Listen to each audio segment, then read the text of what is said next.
और मैं तो हैरान हूं, खड़गे जी अगर होते तो मैं उनकी हाजिरी में कहता ही है। इन्होंने जिस प्रकार से बोला ना भारत रत्न के बाद, वो वीडियो पर उनका चेहरा देखेंगे ना, आपको लगा रहे ये ऐसे लोग हैं, ऐसा व्यवहार करते हैं। और ये कहा, अरे ये तो सिंगर थे। मैं समझता हूं कि ये किसी का भी अपमान करने में कभी भी पीछे नहीं रहते हैं। उन्होंने भूपेन हजारिका जी को भारत रत्न दिया, उसका भी विरोध किया। ये पूरे असम का विरोध है, पूरे देश के कला प्रेमियों का विरोध है। और मुझे पक्का विश्वास है असम कभी भी इस अपमान को भूलने वाला नहीं है।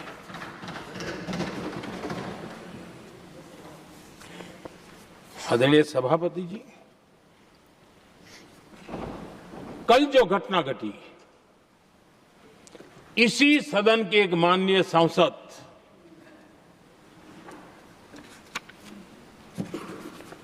कांग्रेस के शातिर दिमाग जिनका है, ऐसे एक युवराज ने उनको गद्दार कह दिया। अहंकार कितनी सातवें आसमान पर पहुंच चुका है इनका। और कांग्रेस को छोड़कर के कितने ही लोग निकले हैं, कांग्रेस के कितने टुकड़े हुए हैं, कई लोग दूसरे दलों में गए हैं, लेकिन औरों को तो किसी को गद्दार नहीं कहा उन्होंने। लेकिन कल सांसद को गद्दार इसलिए कहा क्योंकि वो सिख थे। ये सिखों का अपमान था, एक गुरुओं का अपमान था। और कांग्रेस के अंदर जो कूट कूट करके सिखों के प्रति नफरत भरी पड़ी है ना, उसका वो अभिव्यक्ति थी। और इसी सदन के माननीय सांसद है वो, और उनको जरा भी दर्द नहीं, वरना आज खड़े होकर के कह सकते थे कि कल जो हुआ इसी सांसद की गरिमा के अनुरूप नहीं था, हमें खेद है। एक शब्द तो बोल लेते, लेकिन सिखों के प्रति उनके मन में जो नफरत भरी पड़ी है, और इसी के कारण उन्होंने कल,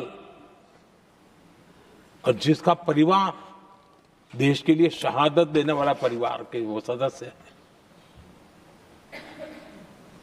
उन्हें अपने राजनीतिक विचारों में परिवर्तन किया, इसलिए गद्दार हो गए।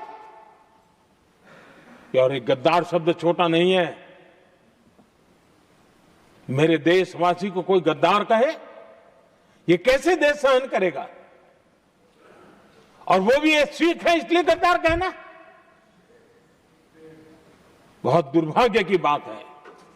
और ऐसे लोग कांग्रेस को नहीं डुबाएंगे तो क्या करेंगे?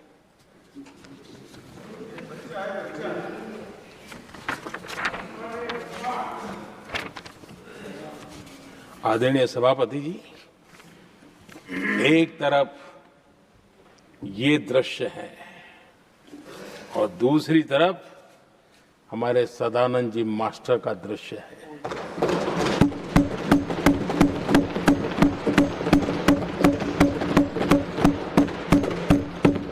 राजनीतिक विद्वेष के कारण उनके दोनों पैर काट दिए गए। भरी जवानी में दोनों पैर काट दिए।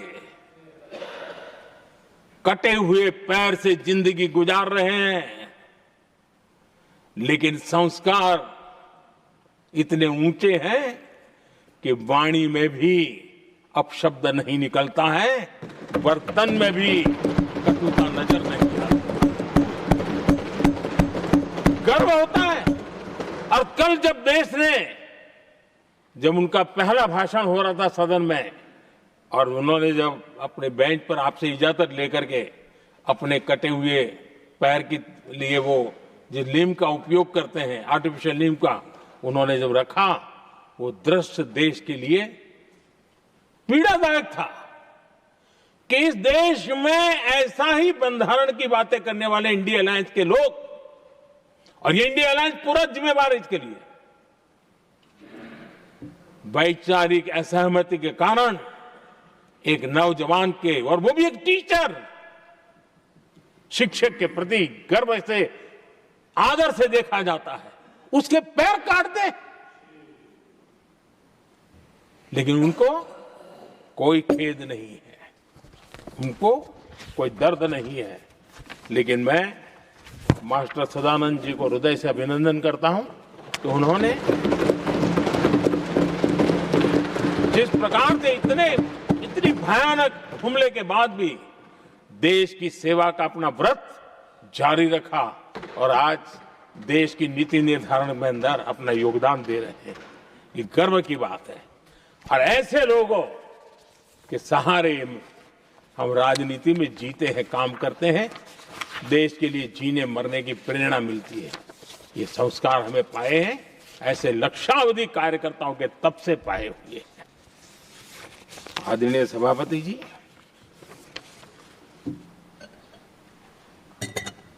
इन दिनों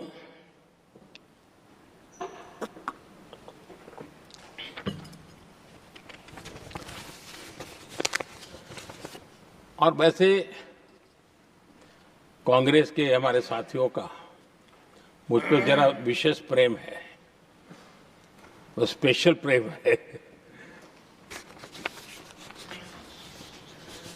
और जब मैं जिम्मेवारी जो मिली है उसके तहत, और जिम्मेवारी न मिलती तो भी देश के लिए जीना तुमने सीखा है। हम विकसित भारत की जमीन मजबूत कर रहे हैं, उसको एक ताकत दे रहे हैं। एक तरफ देश के युवाओं के लिए मजबूत जमीन तैयार कर रहा हूं, तो कांग्रेस मोदी की कब्र खोदने के कार्यक्रम करवा रही है। और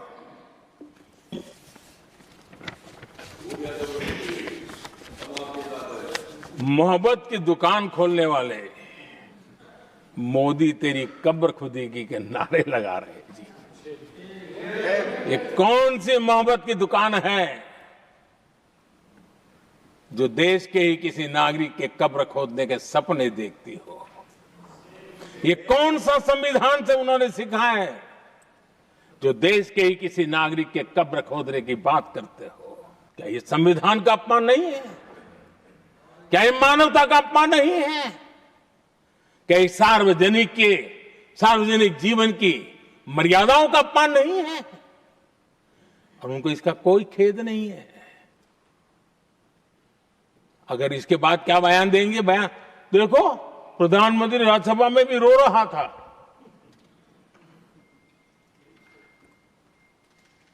किस प्रकार के संस्कार और वृत्तियों से पले बड़े लोग हैं ये। आदरणीय सभापति जी, मेरे लिए कोई अनुभव मेरा बहुत पुराना है। 2002 से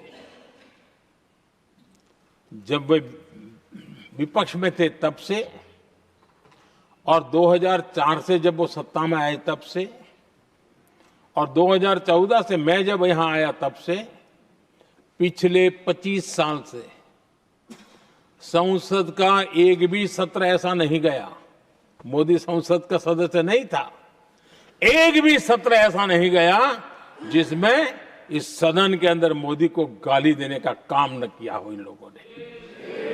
25 साल। और मुझे किसी ने पूछा था, मोदी जी आपके स्वास्थ्य का क्या राज है?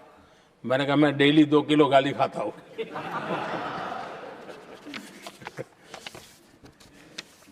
आदरणीय सभापति जी, ये मोदी की कब्र क्यों खोदना चाहते हैं?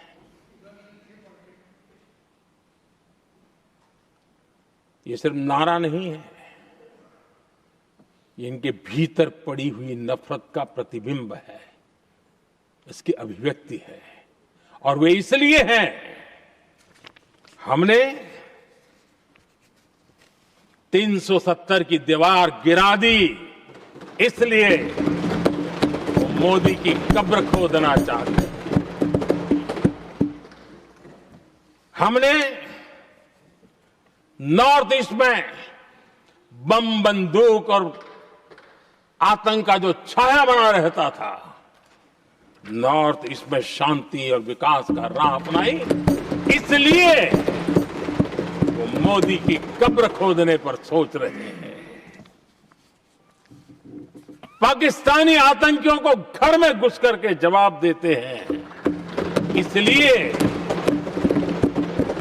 मोदी की कब्र खोदने की बात कर रहे हैं। ऑपरेशन सिंदूर करते हैं, इसकी उनको परेशानी होती है और इसलिए वो मोदी की कब्र खोदते हैं।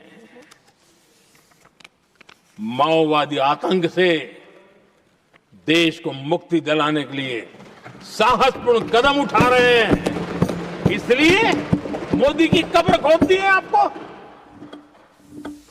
हमने नेहरू जी ने देश के साथ बहुत बड़ा अन्याय किया था, सिंधु जल समझौता करके। उस सिंधु जल समझौते को हमने एबेंस में डाल दिया। क्या इसलिए आप मोदी की कब्र खोदने के नारे लगा रहे हो? आदरणीय सभापति जी, कांग्रेस की परेशानी कुछ और है। ये पचा नहीं पा रहे कि मोदी यहां तक पहुंचा कैसे, और उनकी परेशानी बढ़ती जा रही है कि भाई पहुंचा तो पहुंचा, लेकिन अब तक टिका क्यों है? और इसलिए वे एक ही रास्ता उनके लिए बचा हुआ लग रहा है कि मोदी तेरी कब्र खुदेगी। आदरणीय सभापति जी, ये तो मान करके बैठे थे। उनका लोकतंत्र, संविधान का कोई लेना देना नहीं। उनको तो लगता है कि प्रधानमंत्री पद उनके परिवार की जागीर है, उस पर कोई और बैठ नहीं सकता।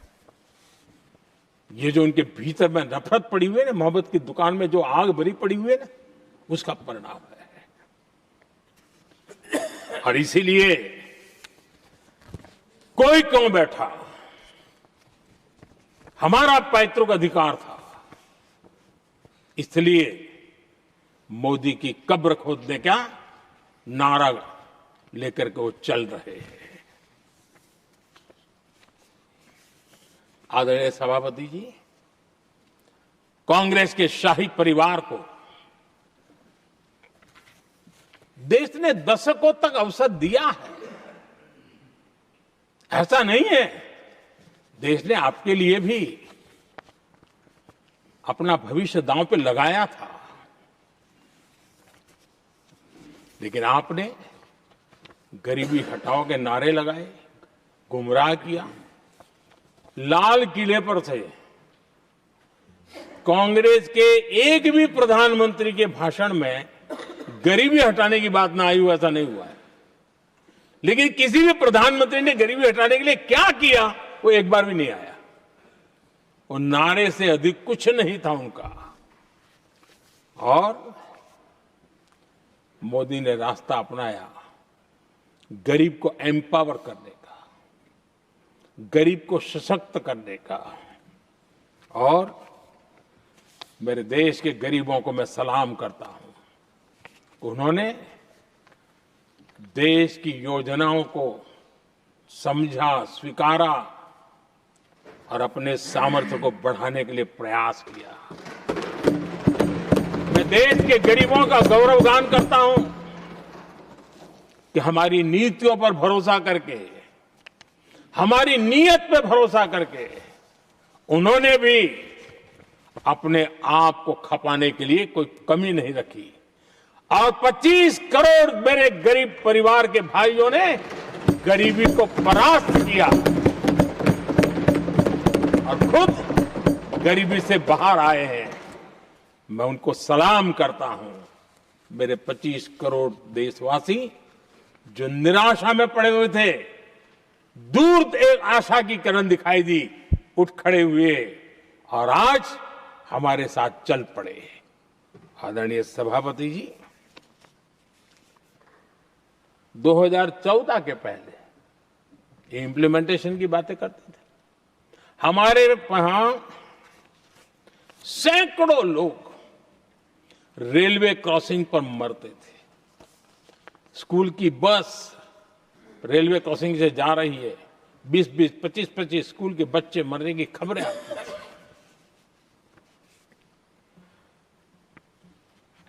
अनमैन्ड रेलवे क्रॉसिंग, वो इतना बड़ा काम नहीं था कि नहीं कर सकते थे।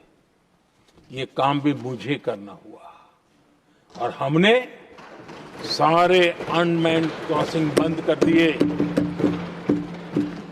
लाखों लोगों की जिंदगी बचा ली। इसलिए ये मोदी की कब्र खोदना चाहते हैं। आदरणीय सभापति जी, 2014 से पहले इस देश में 18,000 गांव ऐसे थे जिनको बिजली का मतलब पता नहीं था। बिजली का कोई तार होता है, कोई बल्ब होता है, कोई लट्टू जलता हुआ उसमें उजाला निकलता, पता नहीं था उनको। 18,000 गांव 2014 के बाद जब आपने हमें दायित्व देशवासियों ने दिया, उन 18,000 गांव जिन्होंने कभी बिजली का मुंह तक नहीं देखा था, बिजली का शब्द भी कान पे नहीं सुना था, उन गांवों में उजाला पहुंचाया। इसलिए इनको मोदी की कब्र खोदने के सिवाय अब कोई रास्ता नहीं दिख रहा है। आदरणीय सभापति जी, वो भी एक वक्त था जब देश में बार बार खबरें आती थी, मीडिया में हेडलाइन हुआ करती थी, सरहद की स्थिति के संबंध में बयान आते थे। गोला बारूद नहीं है, बुलेट प्रूफ जैकेट नहीं है, बर्फ के बीच खड़ा है, बर्फ में खड़े रहने के लिए जो जूते चाहिए, जूते तक नहीं उसके पास, ये खबरें आती थी।